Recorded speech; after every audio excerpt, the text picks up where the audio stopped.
that side is the magic of the movies. And I think this has led us perfectly into our top 5 NFL players who have been in the movies or TV. We're not really discriminating, just being an actor, our favorites, so to speak.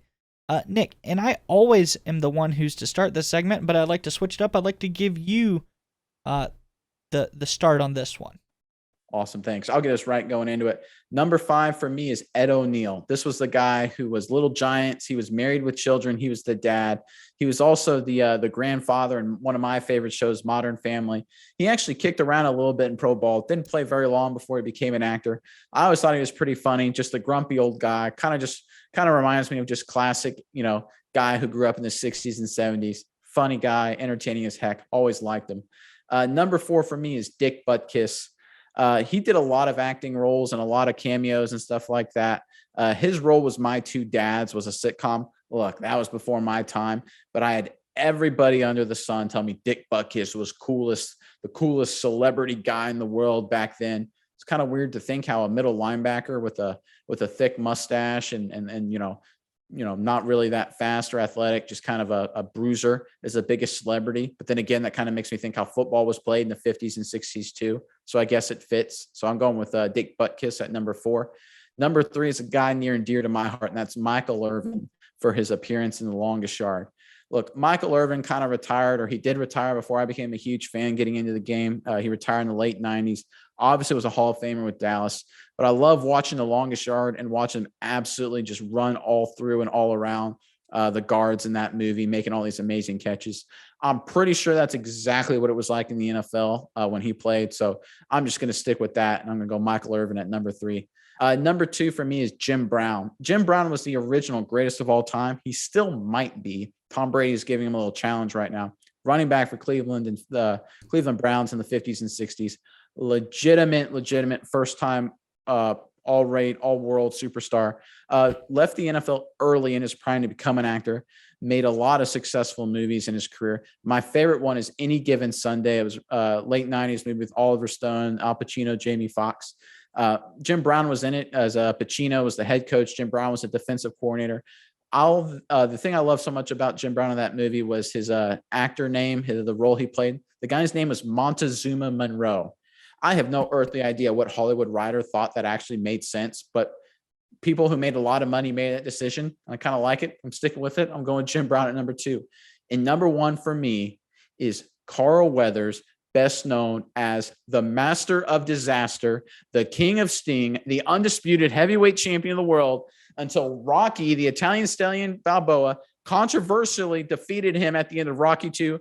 I still think there was a couple late blows by Rocky at the end of that one. I'm probably the only guy rooting for Apollo Creed. I thought he should have won that fight. He definitely won the first one. And I'm telling you right now, if he would have fought Ivan Drago in his prime, Apollo Creed's beaten him then.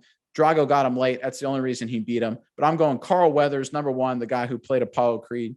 And then my honorable mention, I'm going Terry Bradshaw here for his role in Failure to Launch. Terry Bradshaw played Matthew McConaughey's dad as kind of a wacky, older, out of weight, goofy old man who's kind of just doing whatever he wants, not caring about social norms or rules or etiquette or being nice or anything like that. So he's basically playing himself. So good on Terry Bradshaw for playing the same character he lives every day. He's my honorable mention, NFL player turned actor. I love the list. And Carl Weathers, man, he is so, I know he was like a decent NFL player. Like he actually maybe played just for a little bit, but he did Rocky, he was Chubbs and Happy Gilmore, and he's even relevant today. He's the bounty hunter guy in The Mandalorian, the popular Disney Plus series that is out based on the Star Wars universe. He's still kicking to this day. You got to give him some props. Yeah, he's a great actor, great physical specimen. He was awesome in Rocky. He's just great guy. Big fan of his. Just awesome actor. All right. Nick, there's a few names that I'm going to need your help because you're the expert at pronouncing these on my list. I just know them. I didn't know their names as a football player. I knew them as actors before, but my list, just kind of like yours, I picked movies that I liked and football players were in those movies. So these might not necessarily be the best actors, but they were in a movie that I liked and I liked them in that role. So first up is the first name I might need help with is Alex Karras. Karras. Yep. Karras, Detroit. Yep. defensive end for the Detroit Lions from 1958 to 1970. He made the NFL's All-Decade team in the 60s, and his movie debut was a very small role, but very memorable in the Western parody film Blazing Saddles, one of my favorites, a real good Mel Brooks film.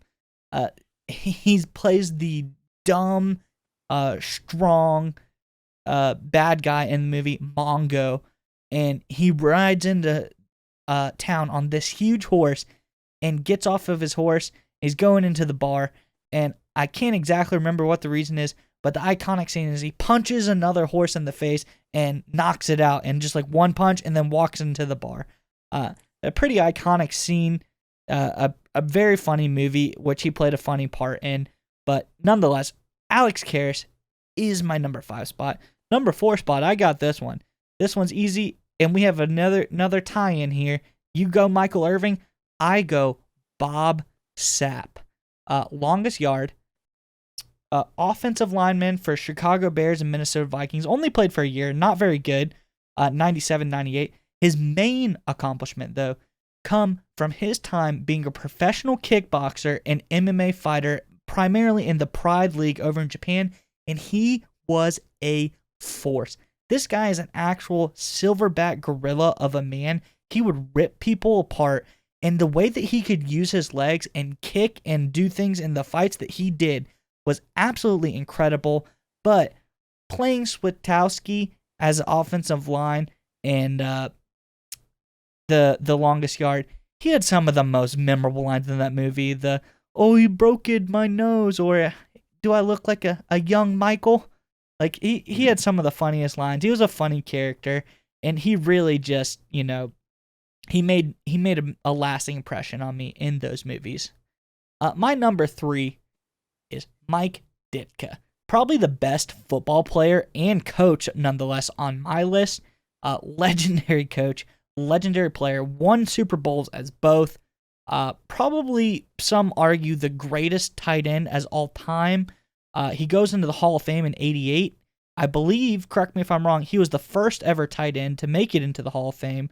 But he goes into the acting world and he crushes it. And he was in the movie Kicking and Screaming with Will Ferrell. He's Will Ferrell's assistant coach in the movie, and he just does a really good job. It's a hilarious movie, and he plays a really big part in that movie. So, Mike Ditka, my number 3. Now, this is the name that I need your help with. My number 2, Lyle Alzado. Lyle Alzado. And I will explain why he would be in my 2 spot if I don't know his name. Defensive end for the Broncos, Browns, and Raiders. He played from 1971 to 1980. Super Bowl champion, multiple All-Pro, Pro Bowl seasons. Alzado was a man.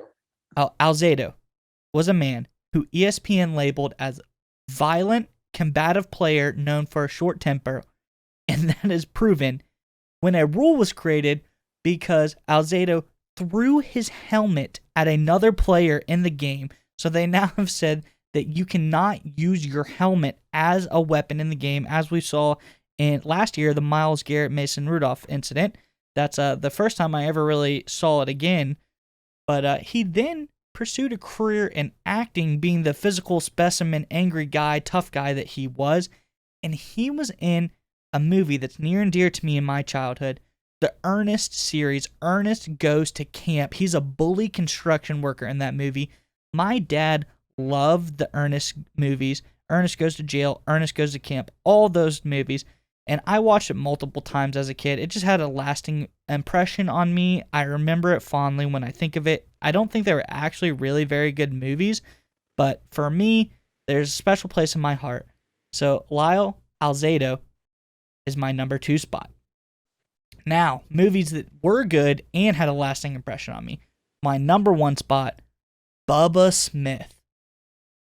defensive end for the Baltimore Colts, the Raiders, and the Oilers from 67 to 76. He won an NFL championship as well as a Super Bowl, multiple All-Pro, Pro Bowl selections. Once he retired from football, Smith started acting. He did a bunch of small roles in the 70s and 80s. He's known mostly for his role as Moses Hightower in Police Academy. He was in all of the Police Academy movies except for one, but his character in those movies is just so funny. Like when he flips over the car in the scene where the riot breaks out on the first Police Academy and they all have to go into town. Hightower is just one of my favorite all-time characters from any of the Police Academy movies.